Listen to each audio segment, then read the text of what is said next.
Bapak, Ibu, saudara-saudara, dan anak-anak yang dikasihi dan yang mengasihi Tuhan, selamat malam, shalom untuk kita semua.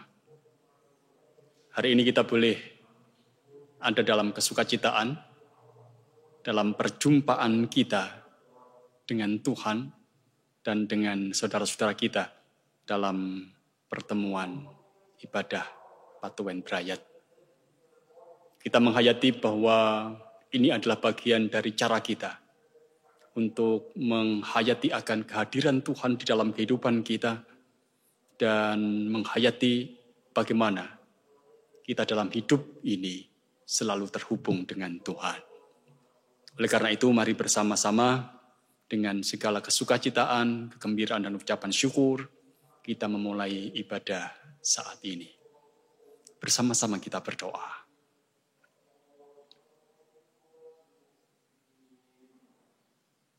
Kami bersyukur kepadamu ya Tuhan untuk penyertaan-Mu dalam hidup kami. Engkau memberikan kekuatan kepada kami untuk bekerja dan melakukan apa yang menjadi tugas dan tanggung jawab kami masing-masing. Sebagai pribadi ataupun juga sebagai keluarga dan sebagai satu persekutuan. Kami boleh mengalami semua itu dan pada saat ini kami mengungkapkan syukur kami kepada Engkau. Bersama-sama dengan keluarga kami, bersama dengan saudara-saudara kami belajar untuk menghayati akan persekutuan kami melalui ibadah Patuwen Brayat pada saat ini. Tolonglah kami ya Tuhan, supaya melalui persekutuan ini, kami dimampukan untuk semakin bertumbuh di dalam Tuhan. Dan kami anak-anak-Mu menyerahkan ibadah ini hanya dalam nama Bapa dan Putra dan Roh Kudus. Amin. Kita angkat satu pujian mengawali ibadah kita pada saat ini. Kita menyanyi dari Kidung Pasamuan Jawi nomor 96, bait yang pertama sampai bait yang ketiga, Tias Kita Timen Selamanya.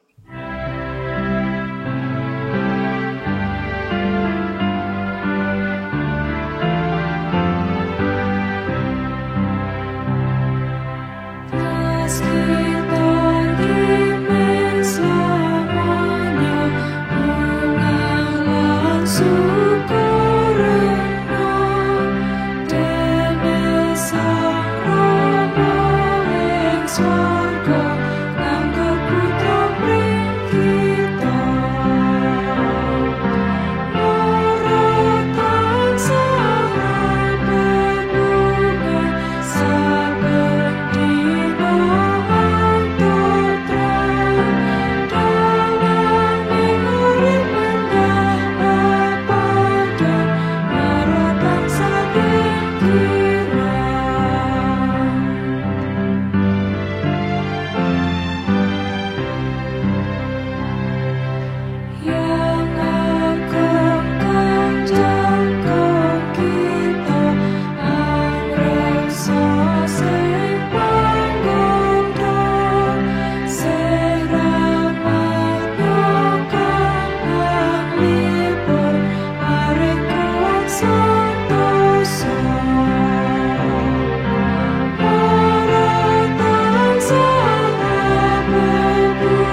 Saudara-saudara, kita tidak hanya memuji Tuhan dan berdoa.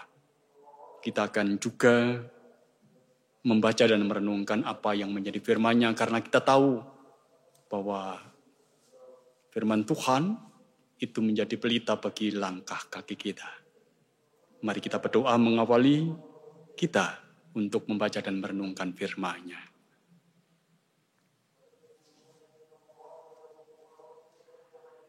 Sejenak kami akan membaca dan merenungkan apa yang menjadi firman-Mu, ya Allah. Tolonglah kami, pimpinlah kami. Mampukan kami untuk mengerti apa yang menjadi kehendak-Mu melalui apa yang Kau wartakan bagi kami. Karena kami mengakui di depan kami dan dalam kehidupan kami selalu membutuhkan kekuatan yang berasal dari Tuhan. Kami selalu membutuhkan inspirasi-inspirasi baru dari firman Tuhan. Supaya hidup kami boleh turut dengan apa yang menjadi firman Tuhan. Oleh karena itu, kami mohon hikmat Tuhan atas kami. Berkatilah kami yang mewartakan dan yang mendengarkan. Supaya sungguh-sungguh firman Tuhan akan tertanam dalam hati kami dan berbuah dalam hidup kami. Kami percaya Tuhanlah yang akan mengarahkan kehidupan kami dengan firman Tuhan. Dan kami anak-anak-Mu dengan sekuat tenaga akan belajar untuk mewujud nyatakan apa yang Tuhan kehendaki itu dalam hidup kami. Mohon pengampunan pula atas dosa, kesalahan, dan pelanggaran yang sudah kami lakukan dalam hidup kami. Supaya dengan pengampunan Tuhan kami layak untuk menerima rahmat anugerah dan firman Tuhan. Kami mengungkapkan doa kami dalam nama Tuhan Yesus, Sang Penyelamat hidup kami. Amin.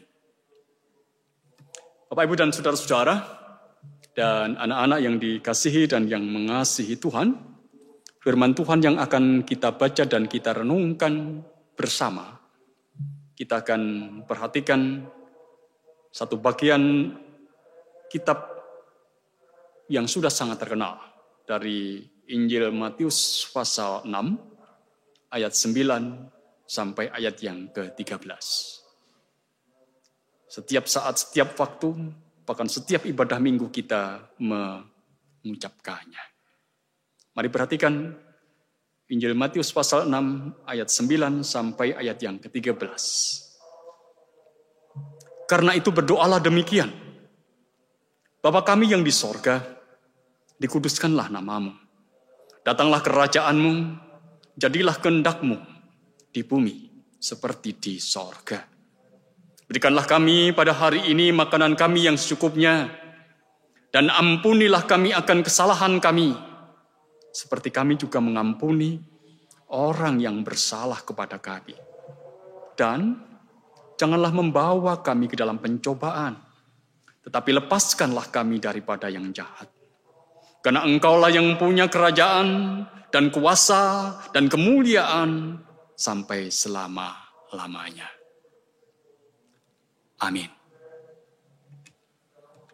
Bapak, Ibu, dan saudara-saudara, dan anak-anak yang dikasihi dan yang mengasihi Tuhan. Kita semuanya mengakui bahwa Tuhan Yesus itu adalah pribadi yang konsisten. Dia adalah pribadi yang dapat dipercaya. Apa yang dikatakan, itulah yang diperbuat. Apa yang diajarkan, itu yang dilakukan. Dan apa yang dikhotbahkan oleh Tuhan Yesus, itulah yang diwujudkan. Jadi tidak ada jarak, tidak ada perbedaan antara ide, gagasan, ucapan dengan apa yang dilakukan. Kita bisa perhatikan itu dalam kehidupan Yesus secara keseluruhan. Atau kita bisa membuktikan itu dalam perjalanan kehidupan Tuhan kita Yesus Kristus. Ia pernah berkata, kasihilah musuhmu. Dan berdoalah untuk orang-orang yang menganiaya kamu. Ketika dia berkata seperti itu, saudara-saudara, tidak sekedar apa yang diucapkan saja yang didengar oleh orang lain. Tetapi orang lain juga tahu. Ia melakukannya. Ketika ia berada di dalam peristiwa penyalibannya, ia berkata, ya Bapa, ampunilah mereka, sebab mereka tidak tahu apa yang mereka perbuat. Itu yang dikatakan oleh Tuhan Yesus kepada Bapanya. Yang semuanya itu tentu didasarkan pada apa yang menjadi sikap hidupnya dan apa yang diajarkannya, bahwa setiap orang harus belajar mengampuni orang lain, bahkan mengampuni musuh-musuhnya. Bayangkan, pada saat itu Tuhan Yesus itu disalib. Tuhan Yesus itu ada dalam kesesakan, penderitaan, karena orang-orang yang ada di hadapannya, yang ada di sekeliling mereka. Tetapi Tuhan Yesus dengan tegas berkata, ampunilah mereka, sebab mereka tidak tahu apa yang mereka perbuat. Pada kesempatan yang lain, Tuhan Yesus pernah bersabda, yaitu bahwa ia datang untuk mencari orang yang berdosa dan terhilang. Artinya adalah bahwa Tuhan Yesus itu datang untuk mencari mereka pribadi-pribadi yang dalam pandangan masyarakat saat itu barangkali tidak begitu diperhatikan atau tidak mendapatkan tempat. Entah karena kesalahannya, entah karena dosanya, atau memang karena tradisi yang menetapkan mereka sebagai orang-orang pinggiran, orang-orang yang bukan menjadi bagian dari kaum, dari orang-orang yang boleh dikatakan kudus itu dalam pemahaman orang-orang Yahudi. Dan kita tahu, Tuhan Yesus membuktikan apa yang dikatakan itu. Dia menghampiri Matius, sang pemungut cukai. Dia ada bersama dengan perempuan yang kedapatan berbunat jinah yang pada saat itu dihadapkan kepadanya, dan dia mengatakan dia tidak menghukum. Dia tidak menghukum. Artinya bahwa kehadiran Yesus di situ adalah kehadiran yang merangkul, kehadiran yang memungkinkan setiap orang yang pada saat itu merasa tersingkir, merasa terbeban, merasa tidak dianggap oleh orang lain, mendapatkan penerimaan dan hidupnya kembali menjadi utuh.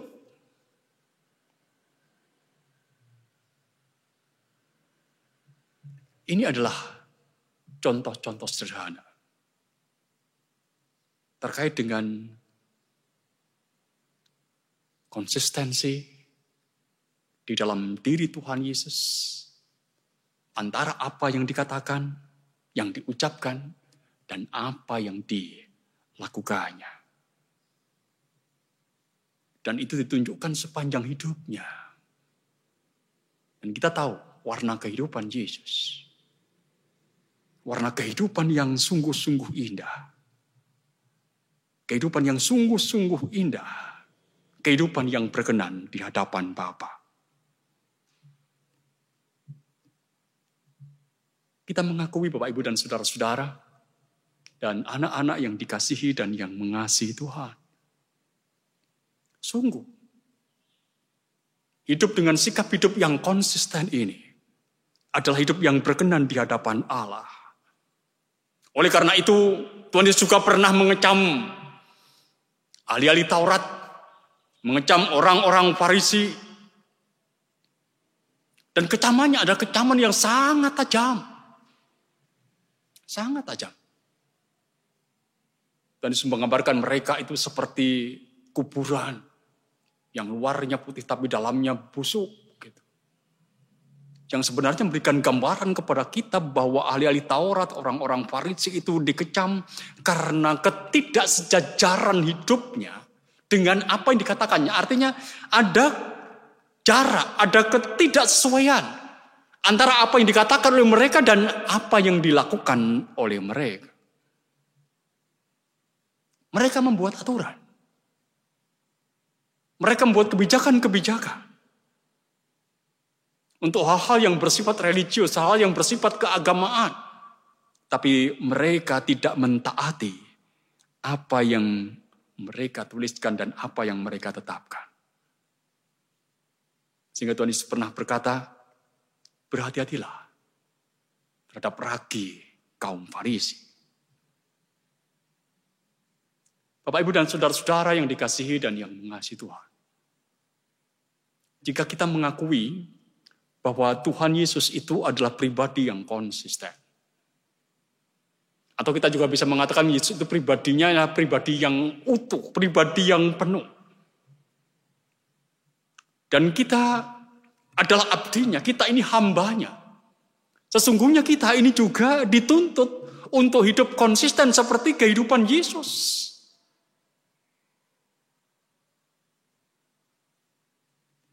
Diajar untuk hidup seperti kehidupan Yesus. Kita ini ditantang untuk melakukan apa yang kita katakan. Kita ini ditantang untuk mewujudkan apa yang menjadi ungkapan yang keluar dari mulut kita. Kita juga ditantang untuk sungguh-sungguh mewujudkan apa yang kita doakan. Itu dalam perilaku kehidupan kita. Kita ini adalah pribadi yang sudah sangat akrab dengan doa Bapa kami. Setiap minggu kita mengucapkan doa ini, paling tidak. Dalam setiap peribadahan kita mengungkapkan doa Bapa kami. Tapi mari kita sekarang merenung. Di masa-masa tirakat kita saat ini, Bapak, Ibu, dan saudara-saudara. Mari kita mencoba untuk melihat kembali apa yang kita ucapkan di dalam doa kita. Apakah itu sesuai dengan apa yang kita lakukan? Apa yang kita ucapkan melalui doa kita, apakah itu yang kita perbuat? Sehingga hidup kita ini bisa berbuat seperti doa kita. Mari bersama-sama kita perhatikan. Hidup seperti apa sih yang bisa kita wujudkan sebagai perwujudan atas konsistensi apa yang kita katakan dalam doa ini? Yang pertama, Bapak, Ibu, dan saudara-saudara. Mari perhatikan ayat 9b sampai ayat yang ke-10. Bapa kami yang di sorga, dikuduskanlah namamu. Datanglah kerajaanmu, jadilah kehendakmu di bumi seperti di sorga. Ini yang kita ucapkan dalam doa kita. Lalu ini mengajarkan kepada kita bagaimana dan apa yang harus kita lakukan dalam kehidupan. Nah, sebenarnya saudara-saudara yang dikasihi dan yang mengasihi Tuhan, 9b sampai ayat yang ke-10 ini menegaskan kepada kita, ketika kita berdoa seperti itu, maka mari kita mengarahkan hidup kita, hidup yang berpusat kepada Allah. Hidup yang memancarkan kemuliaan Allah. Hidup yang memperjuangkan kerajaan Allah. Hidup yang berlakukan kehendak Allah. Allah itu adalah pusat kehidupan kita. Sehingga kita berdoa, Bapa kami yang di sorga, dikuduskanlah namamu. Datanglah kerajaanmu, jadilah kehendakmu di bumi seperti di sorga.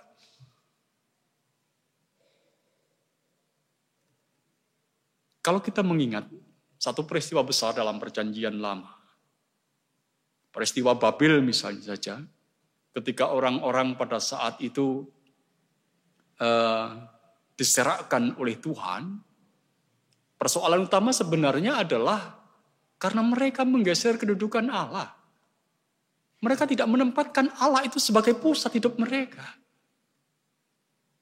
Mereka ingin menempatkan diri mereka, potensi mereka, kekuatan mereka, kemampuan mereka, teknologi mereka sebagai pusat, bukan Allah. Dan Allah kemudian menyerahkan mereka. Atau, kalau kita perhatikan dalam cara kehidupan Israel yang lain, ketika mereka ada dalam pembuangan ke Babilonia, pembuangan ini adalah bagian dari apa yang dinyatakan kepada kita bahwa Tuhan itu membuang mereka ke Babilonia. Karena apa? Karena hidup mereka sudah tidak sesuai dengan apa yang menjadi kehendak Allah. Mereka sudah menggeser kedudukan Allah dalam kehidupan mereka. Jadi ketika kita berdoa, Bapa kami yang di sorga, dikuduskanlah namamu, datanglah kerajaanmu, jadilah kehendakmu di bumi seperti di sorga. Ini menantang kepada kita semua. Berbuatlah dalam hidupmu dengan menempatkan Allah itu sebagai pusat hidupmu.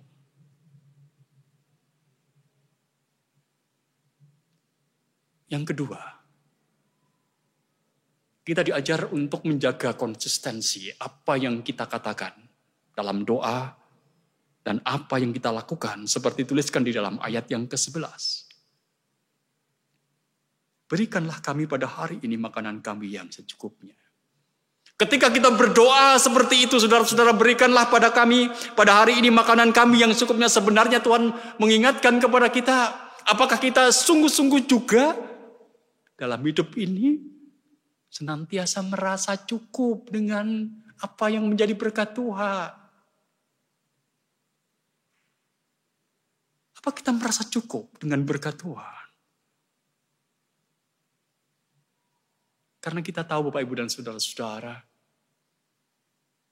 orang yang hidupnya tidak pernah merasa cukup, dia tidak akan pernah mampu untuk mengucap syukur. Orang yang hidupnya tidak pernah merasa cukup, maka yang ada dalam hatinya, yang akan ditunjukkan dalam perilaku hidupnya, itu hanyalah keluh, panggersah, wonten ing basa Jawi. Hanya keluhan. Padahal dia berdoa, berikanlah kami pada hari ini makanan kami yang secukupnya. Sebuah ungkapan yang sederhana dalam kehidupan kita. Hidup sederhana, hidup tidak konsumtif. Menerima apa yang ada. Mensyukuri apa yang ada. Mensyukuri apa yang Tuhan berikan. Itu yang kita ucapkan. Tapi biarkanlah itu juga yang akan kita buktikan dalam hidup kita. Menjadi pribadi-pribadi, menjadi orang-orang yang penuh dengan syukur. Yang ketiga, dalam bacaan kita di dalam ayat yang ke-12, dan ampunilah kami akan kesalahan kami, seperti kami juga mengampuni orang yang bersalah kepada kami. Saudara-saudara, ini adalah ungkapan yang indah sesungguhnya dalam hidup kita ketika kita mencoba untuk melihat relasi kita dengan yang lain dan relasi kita ini dengan Tuhan. Ini sebuah permohonan kepada Tuhan supaya Tuhan mengampuni kita. Dan kita tahu saudara-saudara bahwa Tuhan itu adalah Tuhan yang mengampuni. Tuhan yang mengampuni. Tapi apakah kita juga konsisten dengan doa kita? Dalam hidup ini saudara-saudara, bukankah kita sering mendengar, aku tidak akan pernah mengampunimu. Aku tidak akan pernah memaafkan engkau. Karena kesalahanmu begitu besar atas aku. Engkau telah menyakiti hatiku. Bukankah ini sering kita saksikan? Atau barangkali kita sendiri pernah mengatakan itu. Barangkali. Tapi mari kita bersama-sama mengingat Bapak, Ibu, dan saudara-saudara yang dikasihi dan yang mengasihi Tuhan. Anak-anakku yang terkasih di dalam nama Tuhan Yesus Kristus. Tuhan ingin kita ini menjadi pribadi yang konsisten. Kalau kita meminta pengampunan dari Tuhan dan Tuhan telah mengampuni, maka marilah kita juga belajar untuk mengampuni yang lain. Mengampuni itu bukan realitas melupakan, saudara. Bukan melupakan, bukan. Siapa bisa melupakan kesalahan orang lain untuk kita? Tidak ada. Tapi kita memandang itu sebagai sebuah realitas, sebuah kenyataan yang harus kita hadapi, dan kepada apa yang terjadi itu kita mengatakan, oke, aku mengampuni engkau. Aku memaafkan engkau. Walaupun tidak mudah bagiku. Itulah yang dimau oleh Tuhan Yesus, saudara-saudara. Ketika dia mengajarkan doa Bapa kami itu kepada murid-muridnya.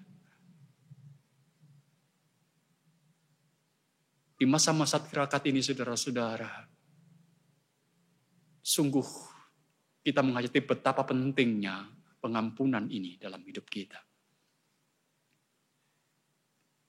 Tuhan Yesus berkali-kali mengajarkan tentang pengampunan ini. Bahkan dalam sebuah pengajarannya, ia mengungkapkan dengan jelas, kalau kita sedang beribadah, kalau kita sedang mempersembahkan korban, sementara kita masih mengingat kesalahan orang lain, kembalilah begitu. Bereskan dulu hubunganmu. Dengan mengampuni, baru setelah itu engkau akan menghadap aku dan berikan apa yang engkau berikan. Betapa seriusnya ini dalam kehidupan kita. Karena apa? Karena sesungguhnya hidup kita ini berada dalam relasi satu dengan yang lain. Tidak bisa tidak. Oleh karena itu pengampunan itu menjadi hal yang sangat mendasar dalam kehidupan kita sebagai bentuk di mana kita belajar untuk bertirakat. Yang keempat yang ingin diungkapkan kepada kita terkait dengan konsistensi hidup kita dengan apa yang menjadi ungkapan doa kita dan apa yang kita lakukan. Mari perhatikan ayat yang ke-13 bagian pertama. Dan janganlah membawa kami ke dalam pencobaan, tapi lepaskanlah kami daripada yang jahat. Sekali lagi, dan janganlah membawa kami ke dalam pencobaan, tetapi lepaskanlah kami daripada yang jahat. Tuhan Yesus menginginkan kepada kita, saudara-saudara, supaya kita ini cermat dalam hidup. Cermat untuk apa? Cermat untuk memelihara kekudusan hidup kita. Kita ini sudah dikuduskan. Kita sudah dibedakan, kita ini adalah orang percaya yang dipanggil keluar. Oleh karena itu hiduplah berbeda dengan dunia ini. Hiduplah berbeda dengan dunia ini. Artinya, ya jangan nyerempet-nyerempet, bahayalah dalam hidup ini. Ada banyak orang sekarang ini punya kecenderungan untuk nyerempet-nyerempet bahaya dalam hidup. Sudahlah, ambil saja sedikit. Ini meskipun ini bukan bagianku, bukan hakku. Gak apa-apa, sedikit saja kok. Kenal dengan dia, gak apa-apa, sedikit saja. Gak akan berpengaruh untuk kehidupan keluargaku. Relasiku dengan dia toh juga bukan relasi yang akan terus. Dengan berdoa, dan janganlah membawa kami ke dalam pencobaan, tapi lepaskanlah kami daripada yang jahat. Tuhan mau apa yang kita wujudkan dalam kehidupan kita itu sungguh-sungguh adalah manifestasi dari kehendak diri untuk memelihara kekudusan yang Tuhan sudah berikan. Tentu saudara-saudara, ini membutuhkan perjuangan, ya. Membutuhkan usaha, ya. Karena sungguhnya kita ini rapuh. Kita diingatkan kembali kita ini hanya debu, begitu. Dalam rapuh abu yang lalu. Kita ini hanya debu. Kita ini hanya abu. Kerapuan itu tunjukkan dalam kehidupan manusia pertama yang jatuh ke dalam dosa, yang mudah tergoda, yang dalam bahasa bacaan kita sebenarnya ia nyerempet-nyerempet bahaya dan sungguh-sungguh kemudian pada akhirnya terjatuh. Yang kelima, konsistensi atas kehidupan kita dengan apa yang kita katakan dalam doa kita dan apa yang kita lakukan, biarkanlah itu juga mewujud dalam bagian ayat terakhir, 13 bagian terakhir. Karena engkaulah yang punya kerajaan dan kuasa dan kemuliaan sampai selama-lamanya. Kita diajar, kita ditantang untuk mewujudkan pengakuan ini bahwa Tuhan itulah yang berkuasa. Tuhanlah yang mempunyai kerajaan. Tundukkan hidupmu pada Tuhanmu. Bukan pada hari-hari tertentu, bukan pada orang-orang pintar tertentu, bukan pada pejabat tertentu, bukan pada pribadi-pribadi tertentu, tapi hanya pribadi Tuhan. Karena engkaulah yang mempunyai kerajaan dan kuasa dan kemuliaan sampai selama-lamanya.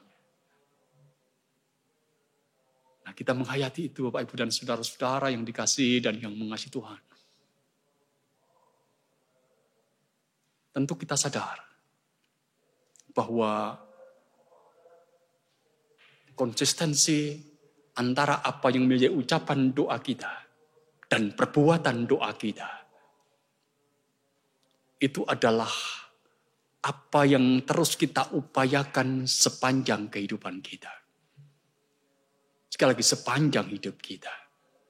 Ini senantiasa membutuhkan kesetiaan dalam hati kita. Membutuhkan kesungguhan dalam hati kita. Supaya kita bisa menjadi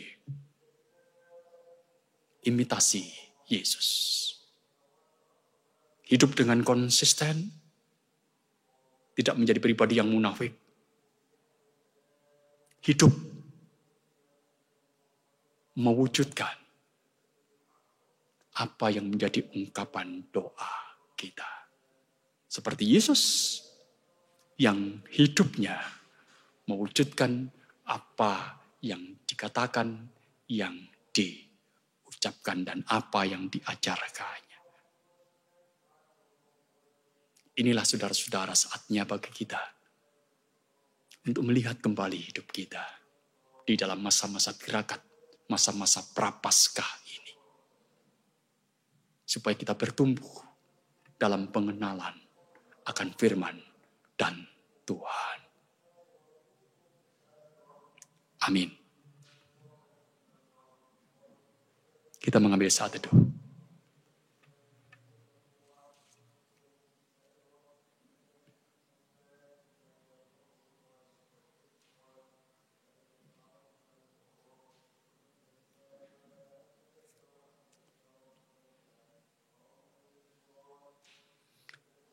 Bapak, Ibu, dan saudara-saudara, dan anak-anak yang dikasihi dan yang mengasihi Tuhan, kita percaya bahwa Tuhan telah memberkati hidup kita sebagai pribadi, sebagai keluarga, dan sebagai jemaat. Oleh karena itu, mari kita menyatakan pengakuan kita dengan kita memberikan syukur kita kepadanya. Kita iringi dengan satu pujian dari Kidung Pasamuan Jawi nomor 176, bait yang pertama dan bait yang ketiga, pada saoso puji syukur. La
Mari kita kembali berdoa. Kita akan angkat syafaat-syafaat kita kepada Tuhan.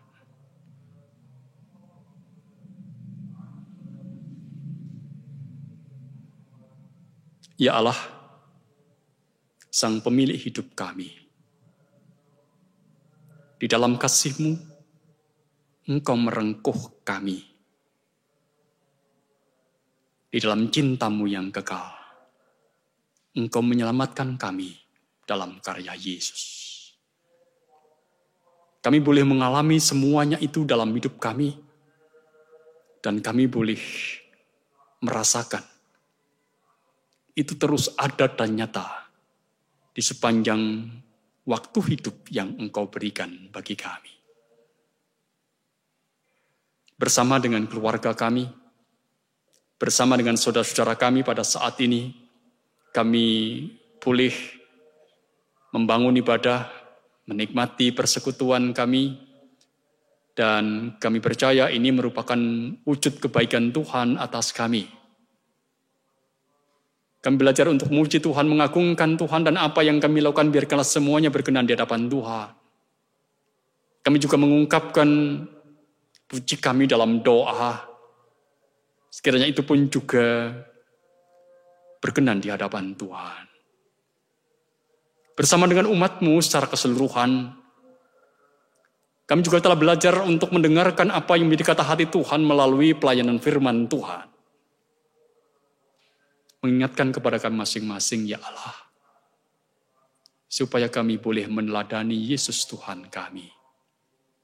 Hidup dengan konsisten dari apa yang dikatakan dan apa yang dilakukan. Kami telah belajar dari doa Bapa kami, di mana doa ini selalu kami ungkapkan kepada Tuhan, maka biarkanlah hidup kami untuk selanjutnya akan boleh mewujudkan apa yang menjadi ungkapan doa kami. Kami percaya Engkau mengajarkan itu kepada kami, supaya dengan apa yang Kau beritakan bagi kami, sungguh-sungguh kami boleh meneladani Tuhan Yesus, Sang Pemimpin dan Penyelamat kami. Kami tak mampu ya Tuhan untuk melakukannya kalau kami mendasarkan itu pada kekuatan diri kami. Oleh karena itu kami mohon kekuatan Tuhan dalam karya Roh Kudus. Supaya hanya karena karya Roh Kudus kami boleh mewujud nyatakan apa yang menjadi kehendak-Mu dalam firman yang boleh kami dengarkan bersama. Terima kasih Tuhan untuk firman-Mu. Perkenankan pula pada saat ini kami mengangkat syafaat-syafaat kami. Berdoa untuk setiap keluarga kami. Berkatilah kami sebagai kepala rumah tangga, sebagai ibu rumah tangga, sebagai anak, sebagai bagian dari satu keluarga yang utuh. Mampukan kami untuk hidup dalam cinta Tuhan. Mampukan kami untuk saling mengasihi. Mampukan kami untuk saling perhatikan. Mampukan kami untuk senantiasa menyadari bahwa kami tak bisa hidup sendiri. Kami Engkau satukan dalam satu persekutuan kudus. Biarkanlah melalui persekutuan itu kami juga akan semakin merasakan kehadiran Tuhan yang merancangkan apa yang indah bagi hidup kami.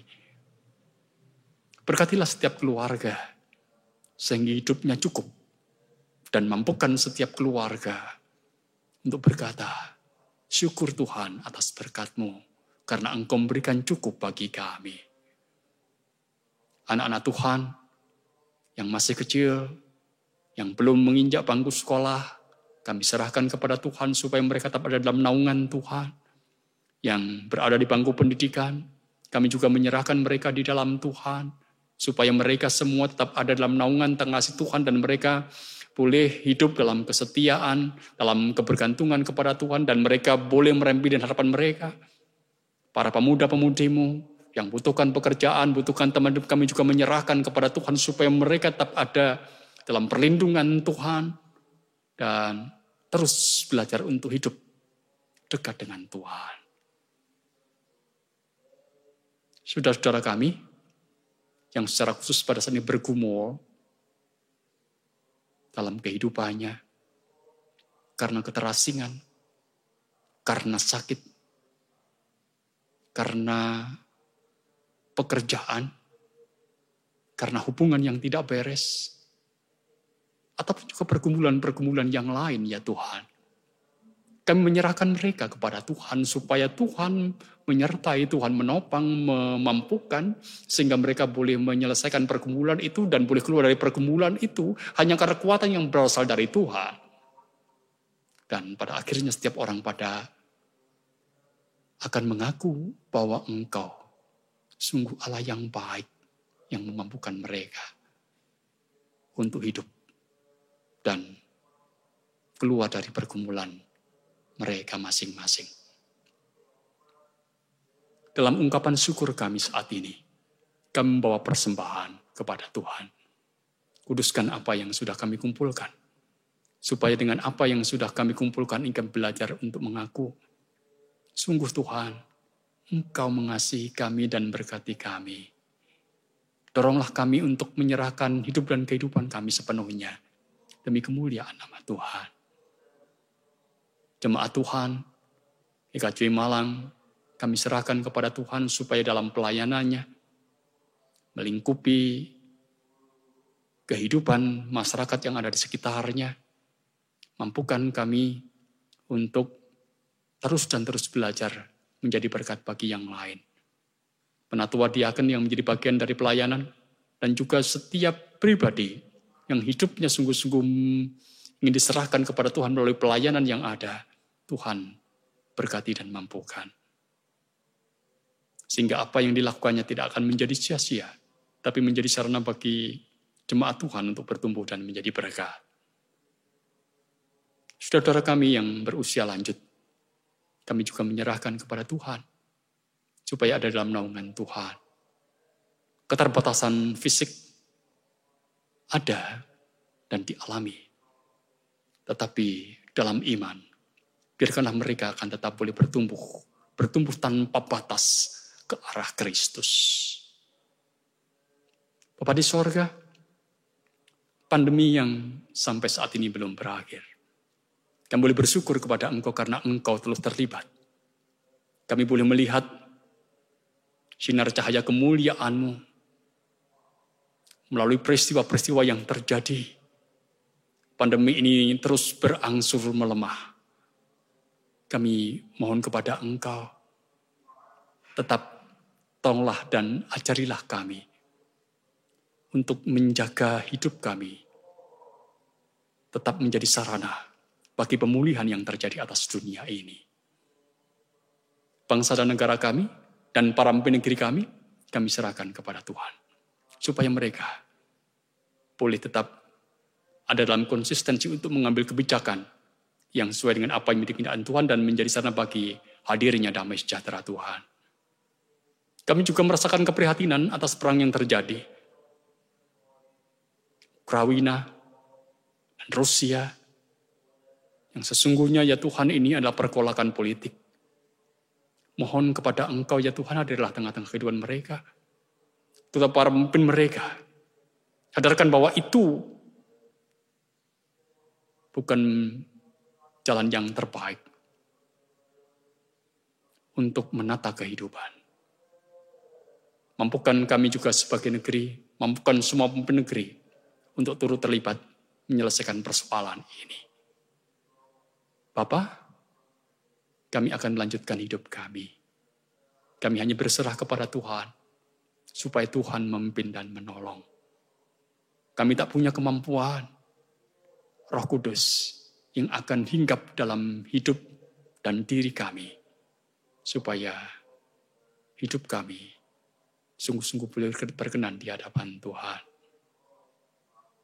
Kami menyerahkan sisa hidup kami sepenuhnya hanya dalam naungan tangan kasih Tuhan kami Kristus, yang menjadi juru selamat kami yang hidup. Amin. Mengakhiri ibadah ini, mari kita kembali agungkan Tuhan, kita menyanyi dari Kidung Pasamuan Jawi nomor 452 bait yang pertama dan bait yang kedua. tekad yang manah kawulo, tekad dalam diri kita untuk terus mengikut Tuhan.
Mari bersama-sama kita mohon berkat Tuhan.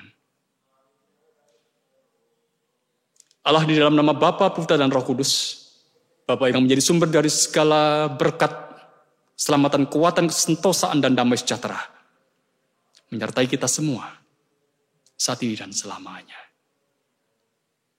Amin.